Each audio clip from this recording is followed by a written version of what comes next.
Kentucky Association of Marriage and Family Therapists. Hey, it's good to see you again, Eli. Good to see you, Terry. Welcome aboard. Well, I just talked about this on the air a few minutes ago. Last night, my wife's shouting from the other room, "Hey, President Clinton's on. Bill Clinton's coming on. You want to come watch the speech with me?" No, I don't. And it's nothing personal, but so we're into a season now because the football's back. I might just throw that out there to you, Dr. Eli Karam. You got to be careful to not steal away too much time for yourself at the football altar. Well, it's two things you don't mess with: people's football and their politics. Some things people take very, very seriously. So, I got nothing about Bill Clinton. He's a mesmerizing speaker, but I already know what he's going to say. He's going to say, "Vote for President Obama. We're going to get this." Da da da da da. That's like, dude. But I don't know what's going to happen in the football game. There's more mystery there. Exactly. Well, let's tackle both of those. So, first of all, people and their politics. Now, generally, it only becomes a problem with couples if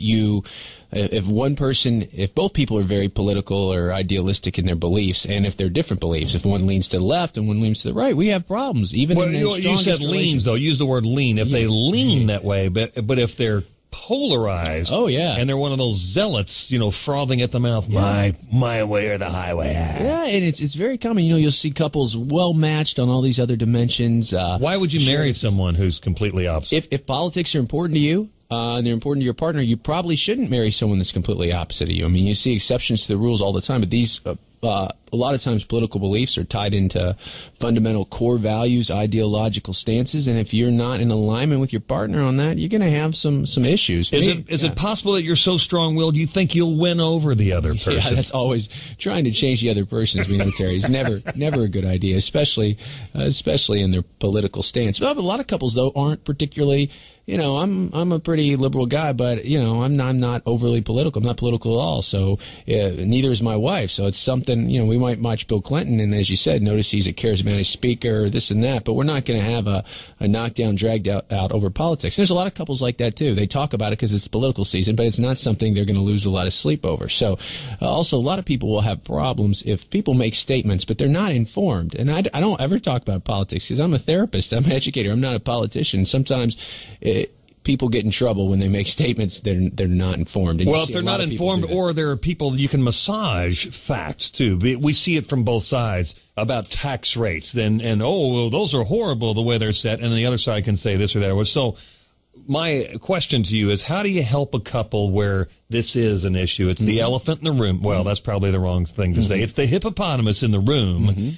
And how are we going to get between now and November if you are in a relationship where politics just don't, you're oil and water? You're exactly right. You could be having a good day, you have a nice date with your spouse or partner, and then the debates come on or the convention comes on, and you're in a heated fight over nothing. So I guess you have to respect your fundamental differences. And again, that doesn't mean agreeing or disagreeing. As we've talked about many times on these segments, you can validate your partner. You can say, I can understand, your conservative beliefs, and you're consistent. You have been since I've known you. So I respect that, but, I feel differently. So unless it has to do with the day-to-day running of the relationships or major decisions, which a lot of times political views don't, you can agree to disagree and kind of respect where the other person's at. Now, that being said, football can take a lot of time this time of year, as we've talked about that. And it's just starting. That's right. And it goes until next February. The reality is, and you're going to see it on Thursday nights, Saturday, Sunday, Monday. So you got to have a good game plan with your partner about how much time is too much with the football. So just like you'd plan everything out, if you have kids around the weekend plan,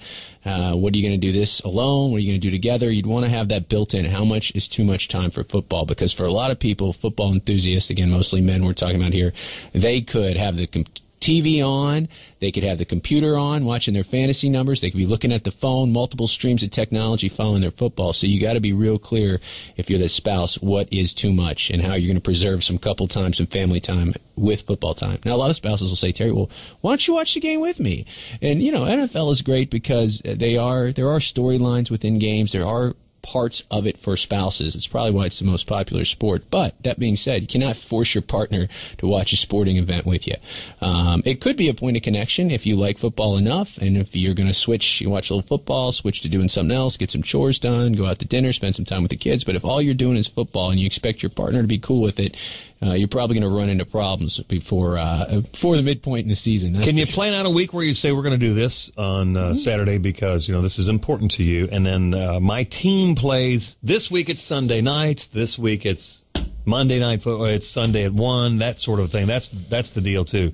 Hey, you got a calendar for everything else, your kids' events, your work functions, your other things. You might as well put the football in there, too. I think a game plan in advance heading into a busy sports weekend is never a bad thing. All right, very good. All right, so back to the political question. It's going to be an issue for the next 2 months until the election. And then when the outcome happens, you have to be careful about if you're taunting the other person. So should you go ahead and make plans for all this right now? Or just not bring it up. Just make a pact. Just say we're going to go silent on politics. If politics are important to you, it's going to be impossible to go silent on it. Now, if it's not a big deal to you, you can sit there with your spouse and you can observe what's going on, commentate on what you see. But I think if it's a heated subject, like we said, you got to have ground rules around it. And that means probably don't engage your partner with some inflammatory stuff, because people watch that, and if it touches something in them. They feel the need to defend their candidate, their political party, and again, they're looking at difference when really a lot of people miss what kind of binds us together and all these kind of universal truths that we need to be a good couple, to be good Americans. And I think, if it's a heated subject, don't go there with your partner. Respect where they're at, but don't go there. Dr. Eli Karam's in the studio. His website's elikaram.com. Karam spelled Karam. We're coming back in a few because I hear there's Twitter news. We've talked about Facebook before. We need a little Twitter update from you. How that can affect and impact your relationship. About 10 minutes away here on 84 WHAS.